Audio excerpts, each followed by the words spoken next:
Hi hello welcome to BVR news. ఈరోజు వరంగల్ జిల్లాకు రావడం జరిగింది.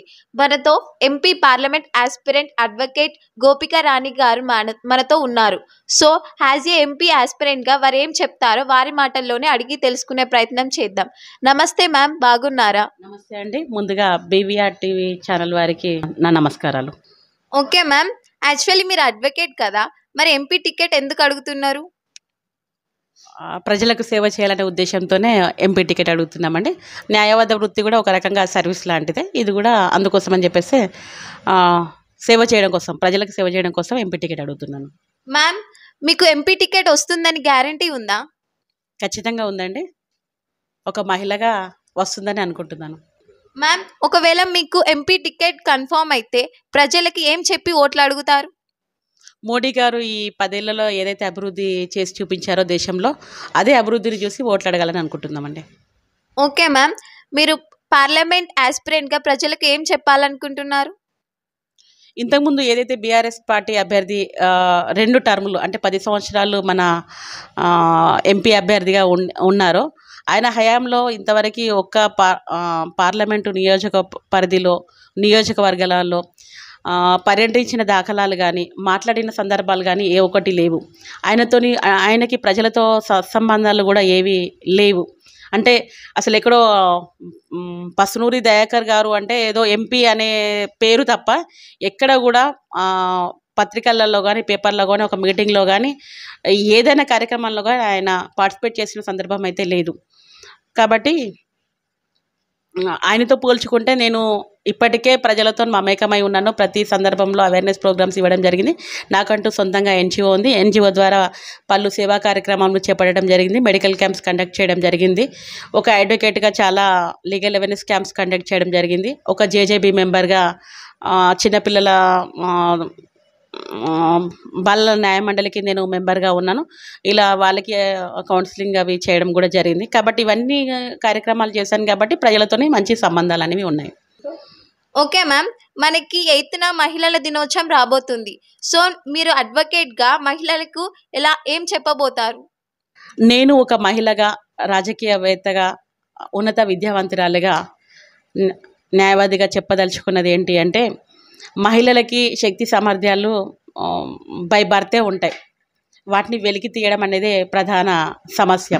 కాబట్టి ప్రతి మహిళ తనలో ఉన్న శక్తి సామర్థ్యాలను వెలికి తీసి వాటిని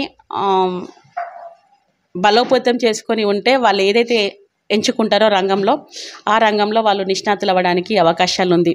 ఈరోజు మనం చూస్తున్నాం, ప్రతి రంగంలో మహిళలు ముందున్నారు. ముదితల్ నేర్వగా రాని విద్య గలదే అన్నట్లుగా ఆర్టీసీ డ్రైవర్ల నుంచి మొదలు పెడితే పైలట్ల వరకు, మన చిన్న చిన్న రిపేరింగ్ పనుల నుంచి స్టార్ట్ చేస్తే విమానాలు తయారు చేసే సంస్థల వరకు కూడా మహిళలు ఈరోజు అన్ని పారిశ్రామిక రంగాల్లో మరియు అన్ని కార్మిక సెక్టార్లలో, అన్ని రంగాల్లో ఉన్నారు. ఇది అది అనేసి తరతమ భేదం లేకుండా మా పురుషులతో పోటీ పడుతూ ఇప్పుడున్న బాహ్య ప్రపంచంలో పనిచేస్తున్నారు. నేను చెప్పదలుచుకున్నది ఏంటంటే, అవకాశాలు ఉన్నాయి, అవకాశాలను యూటిలైజ్ చేసుకోండి. ముఖ్యంగా సామాజిక, ఆర్థిక, రాజకీయ రంగాల్లో మహిళ ఎదిగినప్పుడే పరిపూర్ణంగా మహిళ ఎదిగినట్లనే అనుకుంటున్నాను. కాబట్టి ఈ రంగాల్లో మహిళలు పరిపూర్ణంగా ఎదగాలని మనస్ఫూర్తిగా అనుకుంటూ అందరికీ మహిళా దినోత్సవ శుభాకాంక్షలు. మ్యామ్, ఇంకొక లాస్ట్ క్వశ్చన్, మీకు బీఆర్ఎస్ పార్టీ కానీ, కాంగ్రెస్ పార్టీ కానీ మీకు ప్రధాన పోటీ అని అనుకుంటున్నారా? కాదండి, కాంగ్రెస్ పార్టీ ఇప్పటివరకు అంటే ఈ 10 ఏళ్లలో అధికారంలోకి అయితే లేదు.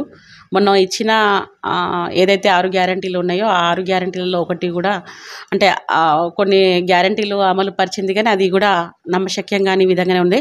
ప్రతి దానికి రేషన్ కార్డు అని చెప్పేసి లింక్ చేయడం జరిగింది. రేషన్ కార్డులు ఇప్పటివరకు కూడా పోయిన ప్రభుత్వం కానీ, వచ్చిన ప్రభుత్వం కానీ ఇప్పటివరకు కూడా మన తెలంగాణ ప్రజలకి కొత్త రేషన్ కార్డులు ఇవ్వలేదు. ముఖ్యంగా బీఆర్ఎస్ అనేది ఆల్రెడీ మునిగిపోయిన నౌక. దీని ద్వారా, మీ టీవీ ఛానల్ ద్వారా ఇంకొక విషయం నేను ప్రజలకి ఇది చెప్పదలుచుకున్నది ఏంటంటే, లాస్ట్ ఇయర్ పెరుమండ్లగూడెంలో 5 రైతులని పాశవికంగా వారిపైన దాడి చేసి బీఆర్ఎస్ నాయకులు చాలా ఇబ్బందులకి గురి చేశారు. బీజేపీ పార్టీ అనే దృక్పథంతో కూడా వాళ్ళని చాలా వేధించారనేది విషయం మా దృష్టిలోకి వచ్చింది. కాబట్టి ఇక్కడ నేను ఒక విషయం ఏమైతే చెప్పదలుచుకున్నానంటే బీఆర్ఎస్ పార్టీ నియంతృత్వంగా రైతులనేది చాలా ఇబ్బందులకి గురి చేసింది. అది ప్రధానంగా మా వర్ధనపేట నియోజకవర్గంలో పెరుమండ్లగూడెంలో జరిగింది. కాబట్టి రైతులు కానివ్వండి, లేదంటే మహిళలు కానివ్వండి, ఇప్పుడున్న ప్రతి ఒక్కరు కూడా మాకు సపోర్ట్ చేస్తారని అనుకుంటున్నాం. ఓకే మ్యామ్, నేను ఒక మహిళగా మీకు ఎంపీ టికెట్ ఖచ్చితంగా రావాలని గట్టిగా కోరుకుంటున్నాను.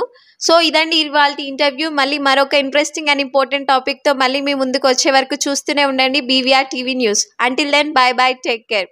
Thank you.